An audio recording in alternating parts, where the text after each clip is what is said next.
I request you all to continue. It Modiଙ୍କର ବିଦେଶ ନୀତି ଉପରେ and now his foreign policy and his global last 7 years. I request Ambassador Man Singh to please commence the proceedings. Members of the audience, friends from the media. So you will excuse me. English recording. Professor Chawla has very generously given me 10 minutes to finish my opening remarks. I'll try to remain within that. But let me start by saying I learned a great deal from the discussions in the last session. Jaha Ms. Amut Singhar and our two distinguished panelists spoke. We brought a lot of sense and clarified our mind about what has happened in the domestic policies of Prime Minister Modi. So, in this session, the focus shifts to foreign policy and the foreign policy record of Prime Minister Modi. And to highlight the achievements in this field, we have two very eminent scholars who are nationally and internationally known, Professor Chawla and Professor Chintamani Mahapatra. And it's a matter of pride for us that both of them are from Odisha. Please give them a big hand. We look forward to hearing from them. My objective as chairman is not to anticipate what they are going to say, but what I will say will be a kind of backdrop to the issues which are under discussion. And I will say it not as a supporter of any political party, but as a professional who has spent 41 years in the diplomatic service. And I say this with pride that I have served every Prime Minister of India from Jawaharlal Nehru to Atal Bihari Vajpayee. I have not served under Mr. Modi, so what I say about Mr. Modi will be from my professional experience from outside the government, not from within it. But I will give you a few thoughts when I was asked to speak about the record of Mr. Modi in foreign policy. Let me first clear something which might be troubling your mind. There are 20 years of record of Mr. Modi as a national leader. And I think the previous discussions have focused on what he has contributed in the past 20 years as a political leader. But how do you reconcile it with only 7 years of experience in directing Indian foreign policy? I will give my personal perspective to clarify your mind, which is that the big changes that Prime Minister Modi has brought about, amongst them is the fact that he has democratized a lot of functions of the central government. And you must understand this, that even as Chief Minister, he was dealing with issues that were relevant to foreign policy. And mind you, in recent years, state governments have also become stakeholders of foreign policy making. So, as Chief Minister, Mr. Modi extensively traveled abroad, met political leaders, discussed with international business communities, and therefore, he had enormous success in projecting Gujarat as a principal destination for foreign investment. And so, I like to think that Mr. Modi's understanding of geoeconomics, which I think is a major part of foreign policy, was perhaps one of the biggest contributors to his success in handling geopolitics. Because today, politics and economics are inseparable. In fact, I would say economics has overtaken politics in its importance in foreign policy. So let me focus very quickly on several aspects of Mr. Modi's record in foreign policy and give you my perception. Firstly, what was Mr. Modi's brand of diplomacy?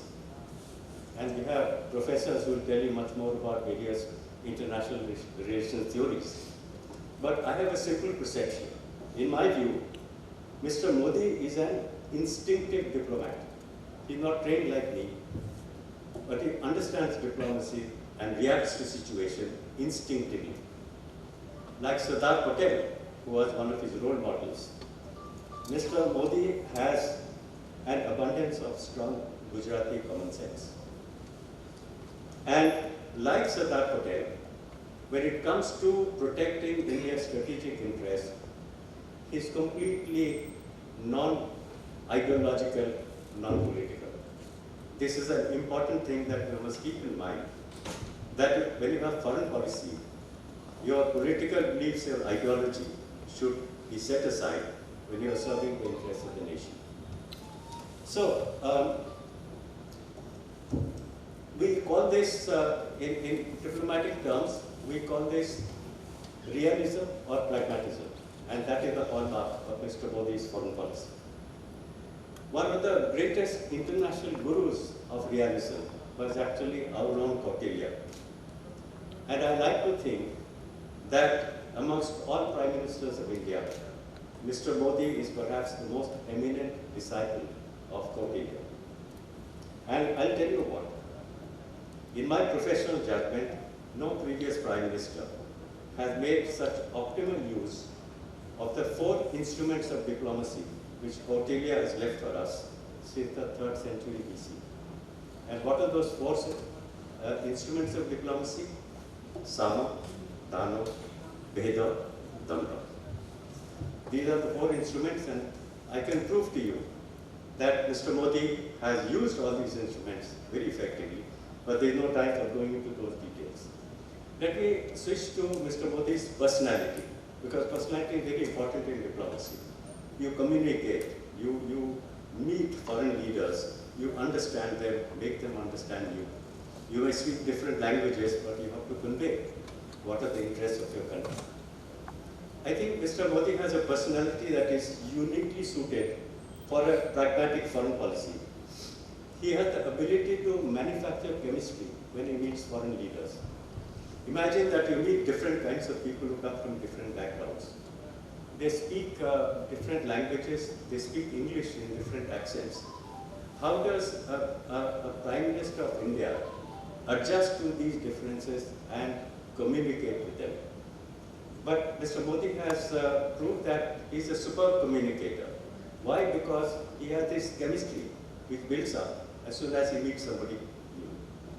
Let me give you an instance. Mr. Modi is equally at home speaking to President Putin, the American president, and the Soviet president, the Russian president, and equally at home in speaking to Mr. Biden, the American president. Now, Biden and Putin don't get on together. They are hostile to each other. But Mr. Modi is equally friendly with the two of them. This is a very important achievement. Same thing. The Arabs and the Israelis are hostile to each other. But Mr. Modi has established very close personal relationship, both with the prime ministers of Israel and with the sheikhs of Abu Dhabi and Saudi Arabia. This is a great one. And mind you, that Mr. Modi has faced 3 different presidents of the United States, right? Now, his greatest achievement, I think, was in establishing a strong friendship, if I may call it, with President Trump. Now, Biden and Obama were easy to deal with. But Trump, I don't think any international leader got on so well with Mr. Trump. And mind you, during the Trump wars, a period, many things affected many countries. But in the strategic partnership of India with the United States improved. So this is about his personality. I will talk now about how we transform foreign policy. This is again one of the major contributions, because in much of the past, foreign policy as we know it was a formulation that was prepared in South Block, in the External Affairs Ministry and the Prime Minister's office. A lot of people in the country were either not able to understand foreign policy or were not concerned about foreign policy. But I think what has happened now is that foreign policy has now been brought to the attention of the common man of the country. So, when the foreign policy is discussed today, you know that today it impacts on your interests and my interests. Not just defense and security, which of course is a large part of foreign policy, but issues like oil prices, clean energy, exports, education, employment. These are things that you and I are concerned with. This relates to our future as citizens. And this is what Mr. Modi has done. And also, in terms of projecting India's soft power, he has made every Indian proud of the fact that whenever Mr. Modi goes abroad, he talks about our heritage. The concept of the Vishwaguru, I think is a little exaggerated, but the core of it is that we have a great past about which we have to be proud, in spite of the fact that we underwent foreign domination and colonial domination. Despite that fact, we are able to preserve our culture, and he has consistently promoted parts of our heritage which I think the world has now accepted, like yoga, like Ayurveda, and every corner of the world, as I have seen. India is present there in terms of India's food, instead of India's films, India's music and dance, and Indian philosophy. Everywhere, India is there in every corner of the world. And that's a great thing that he's pushing. Also added to that, pride amongst the people settled abroad, that they have been detached from the country, they are nationals of some foreign countries, they hold a different passport, but they are people of Indian origin. And wherever Mr. Modi has gone, he has mobilized the people of Indian origin. And this is a very powerful fact. Consider the fact that the Canadian Prime Minister once said, I have more Sikhs in my cabinet than the cabinet of Dr. Manmohan Singh. Indians are becoming leaders. The two of the most important ministers in UK are people of Indian origin. So when you think of these 40 million people of Indian origin, they can be a very powerful force for promoting India's interests. Now, another area where Mr. Modi has excelled is in making aware that India is safe, that the threats to India's security are met properly. Indians today are much more aware of the security dimensions of challenges against India, especially from Pakistan, from China, from international terrorism. We are all aware of what is happening. And one of his greatest achievements is neutralizing the threat from Pakistan. Let me explain to you. Many prime ministers of India were trying to handle Pakistan, but beyond a point, they were not willing to push Pakistan. They were hesitant. The reason being that in recent years, Pakistan has acquired nuclear weapons. So there is always a fear that if you do something, they might be tempted to use nuclear weapons, and then what will happen? Besides that, the Pakistanis also have very powerful friends, and they still have them. The United States is a military ally of Pakistan, don't forget. And the Chinese are their best friends today. So, when you consider that, it was very courageous of Mr. Modi to call the bluff against Pakistan, when repeatedly they were attacking India through terrorism and their proxies. Mr. Modi called the bluff and ordered surgical strikes. Earlier, people would have fears of what would happen, what would the international community say, how can you use violence against a neighboring country. But guess what? Mr. Modi not only ordered the surgical strikes, he also communicated to the international community that this was done in India's self-defense. And therefore, a few months later, when the UN General Assembly met in New York, and there were 193 countries, the leaders of those countries were present there. You remember that Imran Khan, the Prime Minister of Pakistan, made a very passionate speech. You know, he almost howled about how badly Pakistan has been treated by India.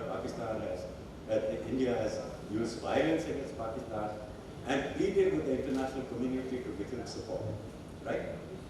After that speech, guess what? Out of the 133 leaders, 193 leaders were there. A total of three countries expressed support for Pakistan. China, he knew that. Turkey, he knew that. And Malaysia. 3 countries out of 193 in the international community did not bother to express any sympathy for Pakistan. Instead, it was with India. So, this was, I think, Indian diplomacy at its best.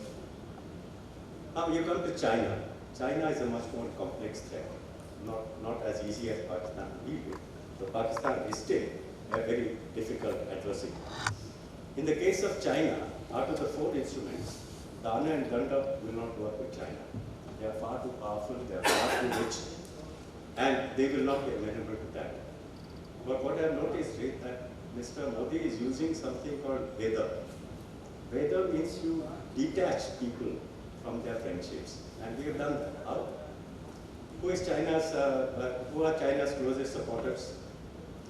They are Russia. Russia is the closest supporter of China. We have kept our line with Russia, and President Putin came to India for the first time after being locked down under COVID. Had not attended any foreign conference, but he came to India because our strategic partnership is strong. So we are slightly detaching the Russians from China. So are we detaching the other supporters of China, like the countries in the Middle East. So in this sense, it is working. And so today, I can say that while we will not be able to defeat China in a frontal military conflict, we have every confidence that India will protect its frontiers and keep us safe. And we also have a powerful coalition of friends who are now acting against China, and India in the front line of this coalition. So even against China, we have built up effective walls of protection. Another important achievement of Mr. Modi is he has given India a place in the high tables of the world.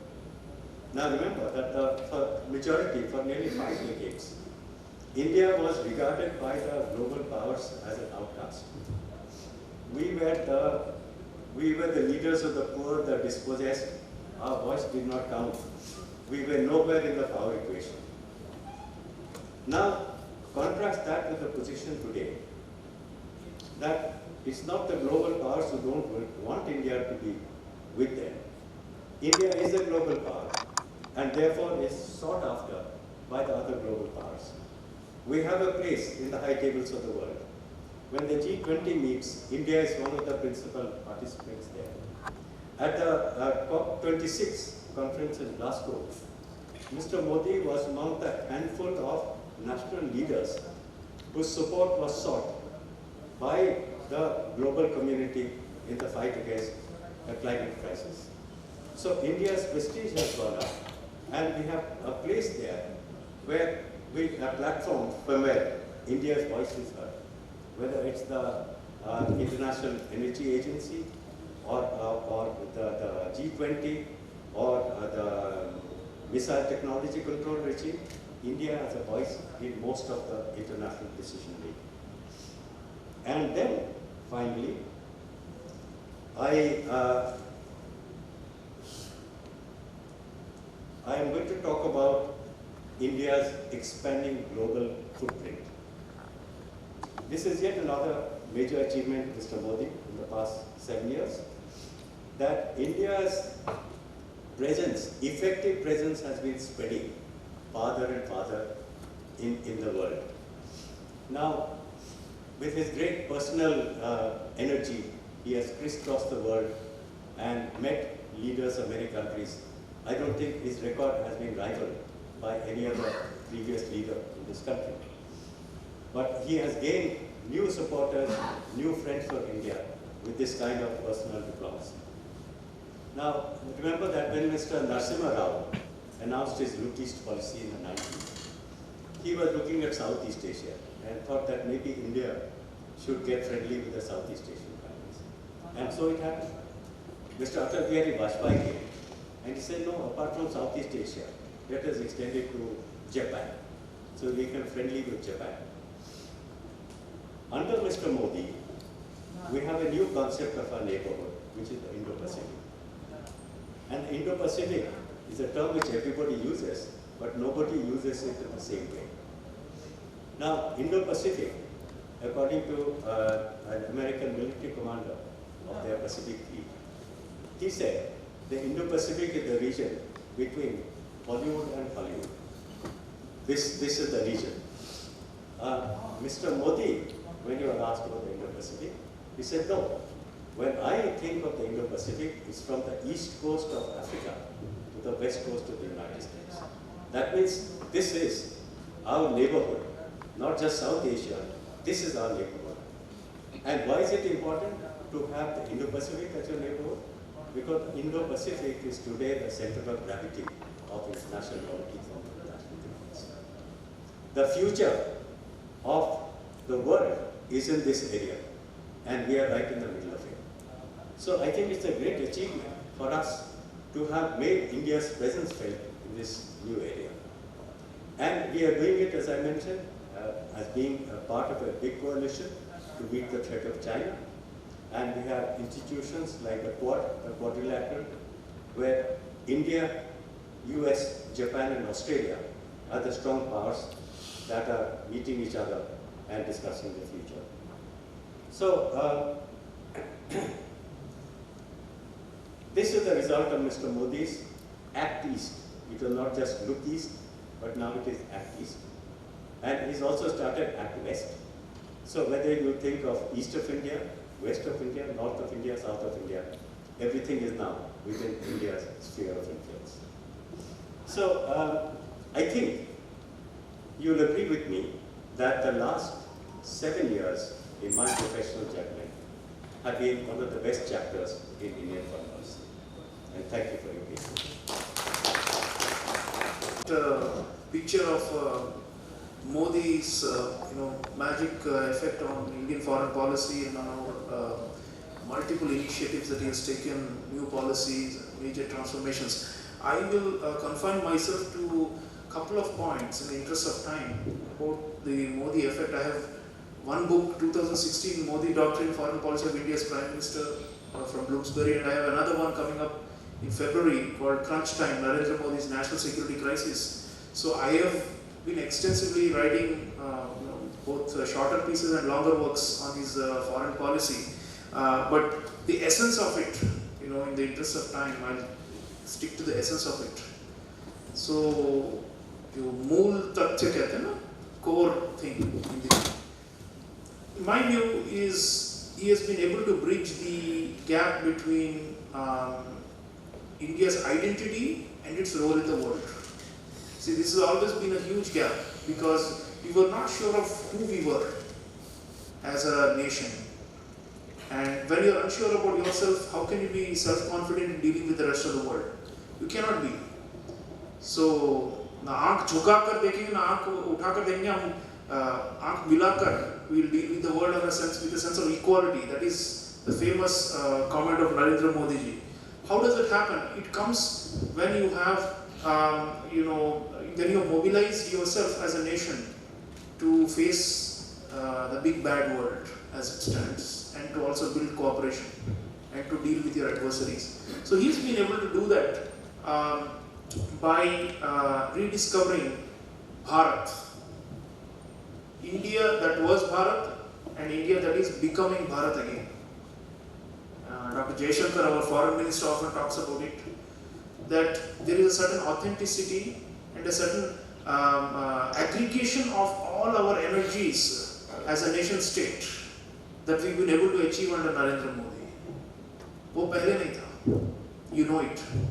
And so when he goes on the world stage, there is a certain gravitas that he carries. People look up to him. Like Ambassador Mansingh was saying, all the most pressing global problems, they want his opinion and his consent and his consensus and his agreement. It's because he's been able to project this Bharat on the world stage. A self-confident power, one that is more willing to take more risks, especially against adversaries, but also one that is looking back at our own tradition of statecraft. Ambassador Mansingh was talking about Chanakya and how he's been able to implement the Chanakya principles on the world stage. All this makes a difference because India was always seen to be an underachiever and as somehow a disappointment on the world stage. He has changed that. He has also changed he has bridged the gap between the ancient glory of India and the future promise. I'll tell you something. वो कहते हैं हिंदी में कहते हैं कि अत्याधुनिक भारत को भी वो दर्शाते हैं और पुरातन भारत का भी वो पूरा मुजाहिरा देते हैं. How is that possible? I'll give you an example. Oh, you remember the famous speech of Narendra Modi ji when he was in Madison Square Garden in New York, just after he was elected as Prime Minister. What was the image of India? He was talking snake charmers, bullock carts, backwardness. That was the stereotypical Oriental perception of India in the world as a country that is somehow struggling with caste and religion and all these problems. He said, and you remember the famous quip of the Prime Minister in Madison Square Garden, पहले हम सांप से खेलते अब हम mouse से खेलते हैं. Just think about it. What he was saying in a very pithy and folksy manner was to present a view of a modern India or Adhunik Bharat, but without forgetting our roots and our sense of nationhood. That makes a huge difference on the world stage because this is an era of nationalism. This is an era where every leader you name who has aspirations to dominate the world, led by the Chinese, the Russians, the Americans. Everyone wants to project a sense of restored national greatness and national competition. That the phase of this softer era of globalization and of liberal interdependence and all that has lessened, especially in the last 5-6 years or so. And you see that you need a leadership that is able to rub shoulders with people of the similar stature on the world stage and to forcefully push for our interests. वो तभी मुमकिन है when you know what is your own strength, your civilizational greatness. So India is becoming Bharat and Bharat is showing the world it can be a Vishwaguru. That is the big transformation. If you want a very concise understanding of the overall effect of Narendra Modi's foreign policy. The other point I want to make is about his willingness and interest in learning and adopting best practices from other parts of the world. That also gives a sense of humility to the world. We are not being arrogant on the world stage. We do not believe in hegemony, unlike the Chinese who want hegemony. So, the national conference we organized in October. ସେଥିରେ ଜଣେ ମୁକୁଲ ଆଶା professor Mukul ଆଶା ଆସିଥିଲେ Singapore. ସେ ଜଣେ ବହୁତ senior economist and public policy specialist at the Lee Kuan Yew School in Singapore. ସେ ଗୋଟେ କଥା କହୁଥିଲେ 2004-05 ସମୟରେ Modi ji used to frequently come to Singapore when he was Chief Minister of Gujarat.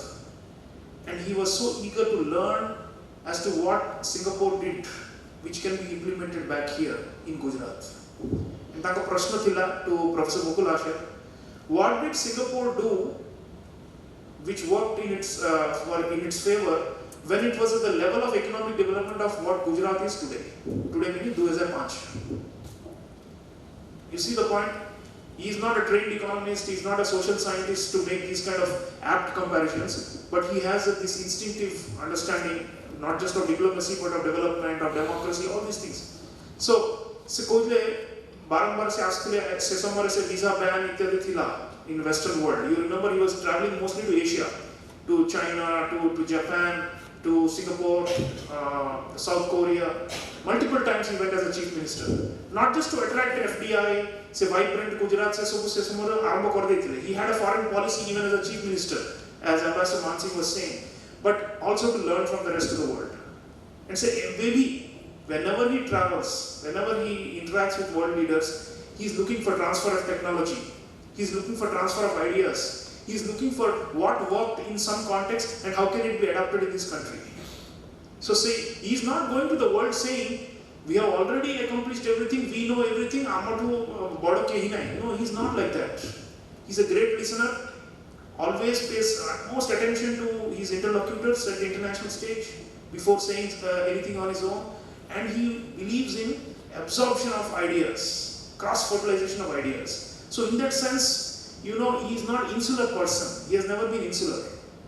Say RSS ru arambo kariki Pradhan Mantri heichante, and he is now a statesman on the world stage. At every level, he has never been insular. He has been willing to adopt new things, always absorb what has been successful elsewhere, and उसको किसी तरह अपनाकर यहाँ पर उसका कार्यान्वयन करना, अमल करना. Just think about it. That openness to learning is very, very important in this so-called globalized era or global era, especially where there is national competition. So I think Modi ji's overall, the reason he has been able to make India's image shine so bright, our soft power has grown so much, barring some ideologically biased critics in the West who are in the so-called liberal, left liberal camp. You see the general societies in these countries, they have their love for India, their appreciation for India has grown, their understanding of what India is has grown, and their expectations about India has also grown. Now, our Prime Minister says that he wants us to become a leading power in the world. How do you become a leading power? According to our social science, you have to have a stronger military, you have to have high economic growth, and you have to have soft power. But what I am saying is the strategy to make us a leading power, the vision itself comes from the self-confidence. So, democracy, demography, and demand. These are the three strengths of India. So, that what is the question? And he's been able to project it in a very modern way. Say, Bana Ganga Ghat jai he can have a dip and dubki and quote Sanskrit slokas, but that is for a different audience. When he's on the global stage, he's also looking at the cutting edge or what you call bleeding edge technologies. So how can you make this country strong? Only by bringing more capital from abroad, only by bringing technology, bringing know-how and manufacturing into this country. So I think the gap between our economic agenda and our growth and our domestic needs and development and our foreign policy, bahut lamba, there was a hiatus between these two, and he has been able to bridge it. And like Ambassador Mansingh was saying, say foreign policy in a very sarala swabhava se humko bujhe par you know, the lay persons, even a UP election re, people, many people appreciate the fact that Modi ne hamari garima badhai hai vishwa star par. Poorest are the poor people. You think that they don't care and tanko khali welfare benefits darkar? No, they also care about this country. He has rallied and mobilized the nation. So I think that is the most important contribution. Anek strategies and policies and all, I'm sure Chintamani Babu will also speak. But I wanted to give the bigger picture of why our stature has risen. It's because he has rediscovered the Bharat, and he's trying to bring it back onto the mainstream. Bharat or Hindustan had a statecraft, had a capacity for statecraft. Dr. Jaishankar Bohi apna padichanti India way. He is talking about this only, that basically we had the acumen for geopolitics, we had the acumen for being a global leader, we had the acumen for contestation and pushing back our rivals using alliances and using military and using other forms. We had the gene of statecraft, Kutaniti, Kuta Yuddha, all these things. So surgical strikes or Balakot or counter-offensive against the Chinese at LAC, these are examples of this Kuta Yuddha, as I am showing in my new book, Crunch Time, which is coming out in February. So, to conclude, there are some things that are extraordinary from our past. He has been able to utilize them to build India's future. Thank you. Thank you. Ambassador Mansingh, Professor Sriram Jodia, distinguished people in the audience. Since morning you have been listening to speeches after speeches. I'm sure there is a limited capacity of the brain to observe also. This last speech, I will not make a long speech. Just make 4 or 5 points. 2 lines, 3 lines to highlight the contribution of Prime Minister Modi to the realm of diplomacy in India. I have been asked to speak on Indo-Pacific. So the takeaways, I think Ambassador Mansingh has given comprehensive picture already, and Sriramji also added to that, talking about the global stature of India. So I'll just give you a few takeaways as far as Indo-Pacific is concerned. Number one, in 1992-93, when the UPA government, Narasimha Rao government, not UPA government, Narasimha Rao government announced a policy of look east. Recall what was India's position in the world of economy.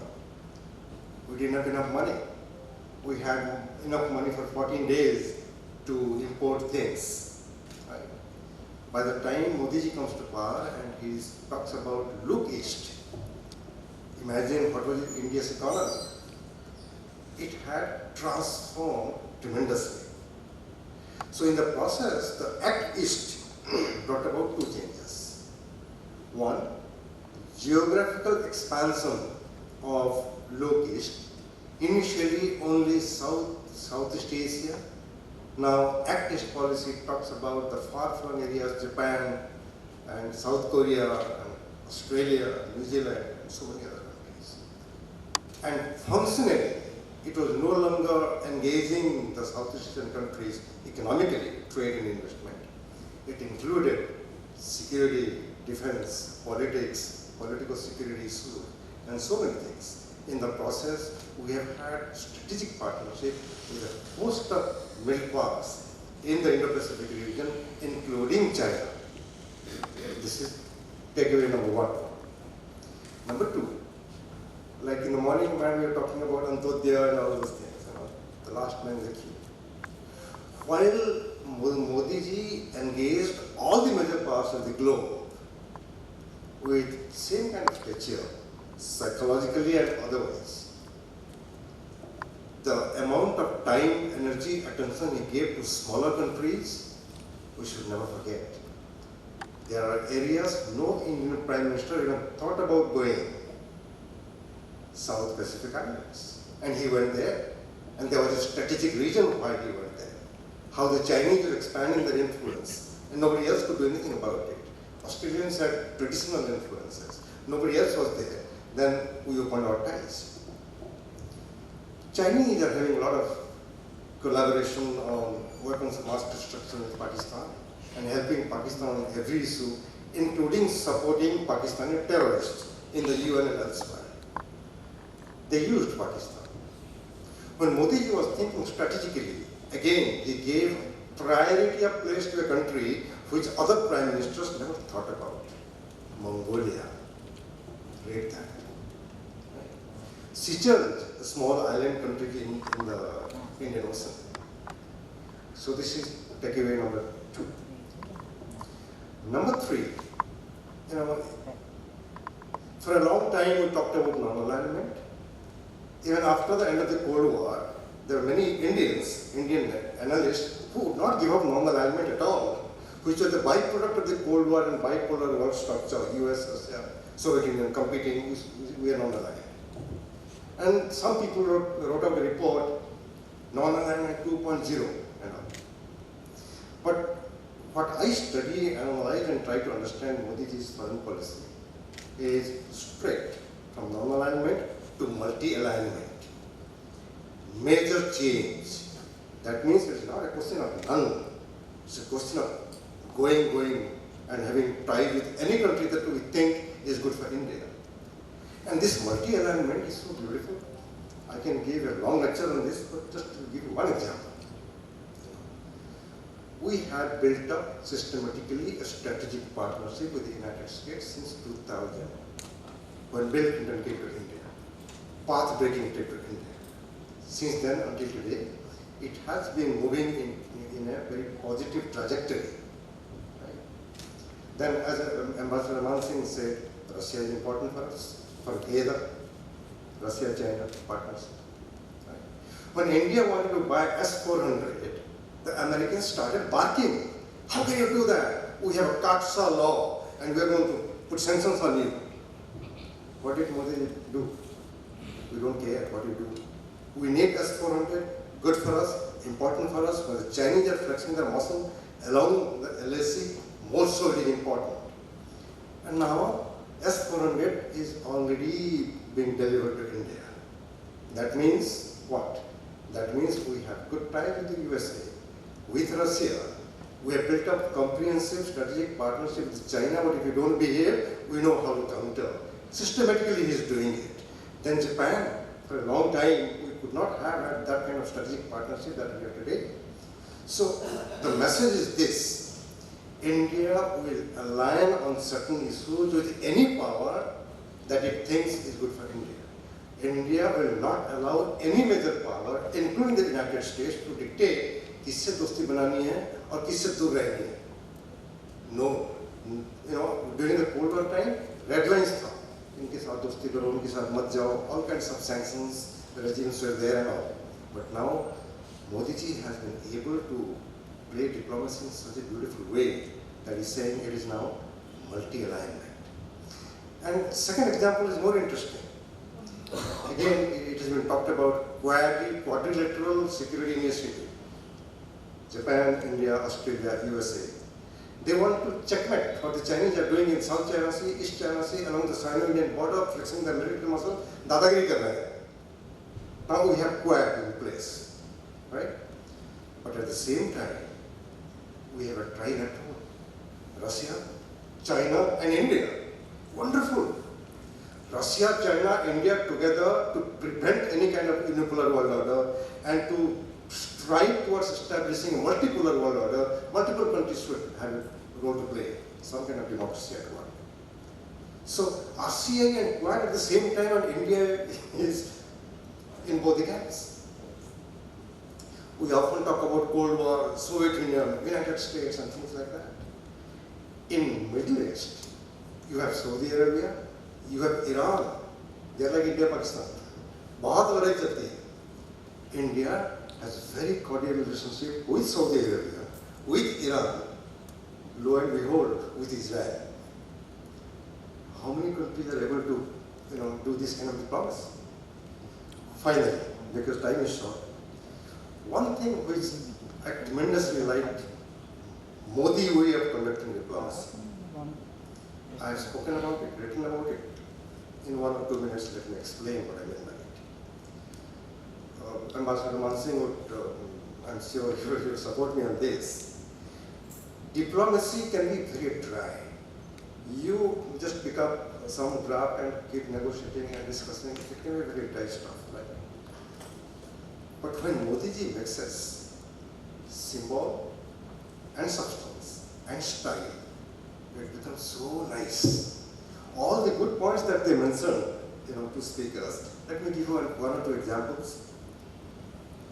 Obama came to India and Modi ji said, "Chai pe charcha." When people talked about chai wala mantri ban gaye, "Arey chai pe charcha with Obama bhai." It was symbolic, but it was so good. It touched the heart and stimulated the mind. Right? Abe, the Japanese Prime Minister, comes to India, and Modi ji said, let's feed the fish. मछली को खिलाते हैं दोनों. Pictures taken and all those things. It was symbolic, but it had a meaning. It had a relevance to the Japanese, actual Japanese, feeding fish together with the Japanese people. The Australian Prime Minister comes to India. Hey buddy, let's take a selfie. And it came everywhere. So taking a selfie, feeding the fish, chai pe charcha, one can make jokes out of it. But those who conduct, foreign policy, diplomacy, they know how important it is to have good chemistry with those who implement foreign policy. Nation states, parliaments, congresses, bureaucracies can make policies. But if you don't implement it, what is the use of it? And when you implement it, your style should be good. It will be more effective. The way Modi ji gives a hug to so many leaders, including Obama. This I must tell you that I was on Star News, Obama coming, there was a running commentary.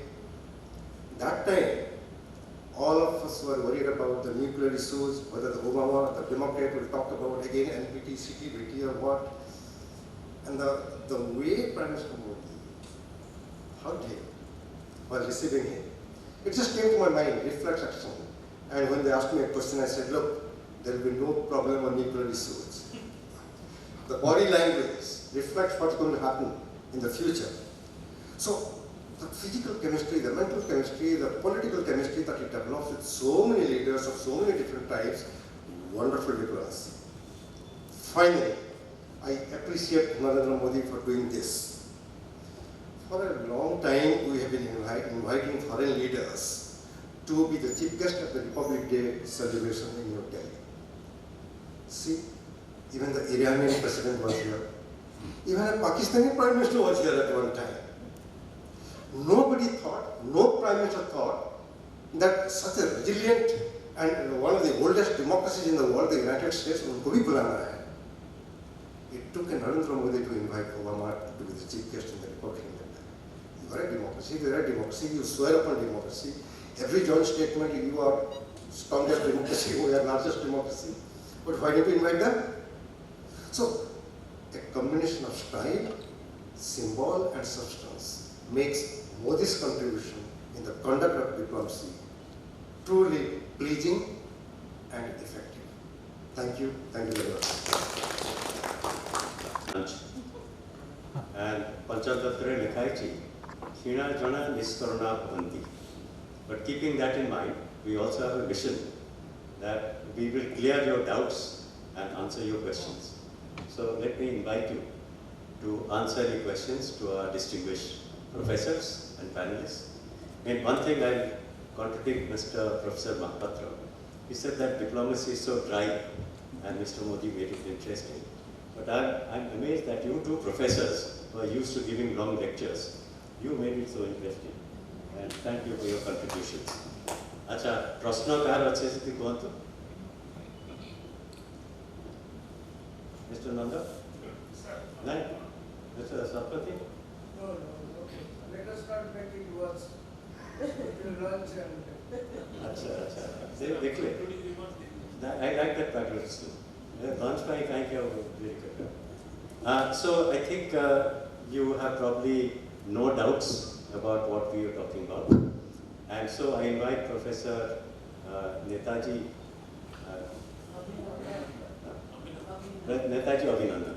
Please keep in mind that you are standing between lunch and us, and make your vote of thanks. Thank you.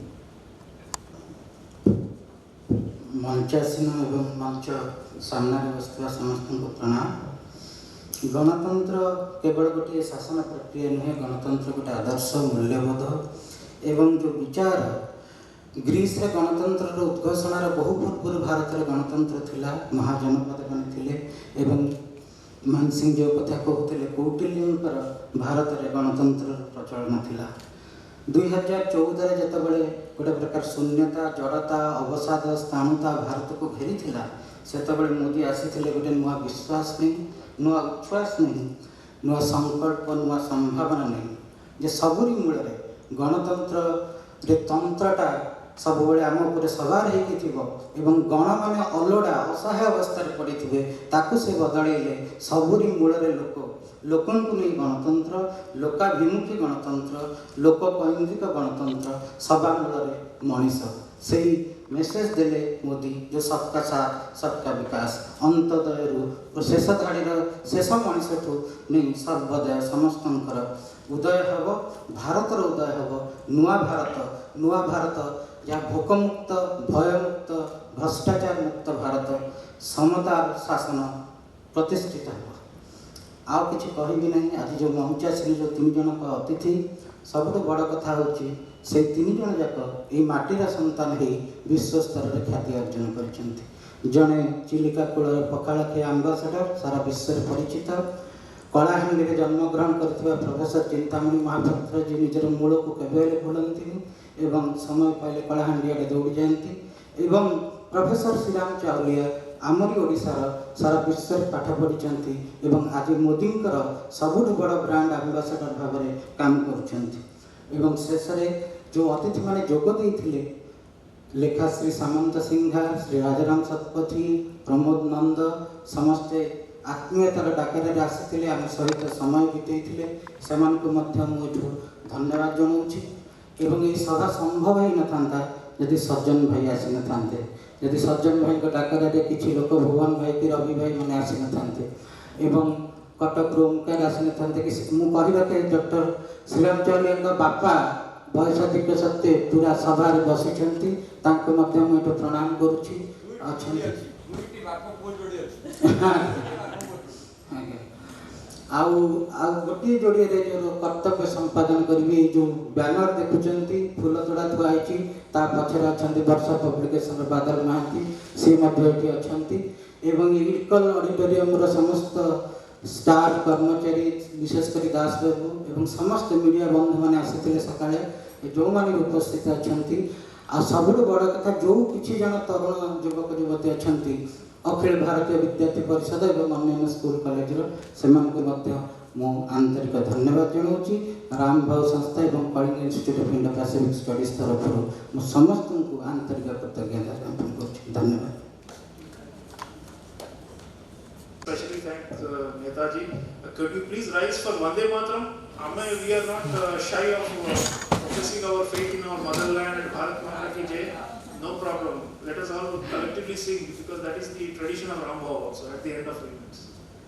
Vande Mataram, Vande Mataram, Sujanam, Sujanam, Malaya Shitalam, Sasya Shamalam, Mataram, Vande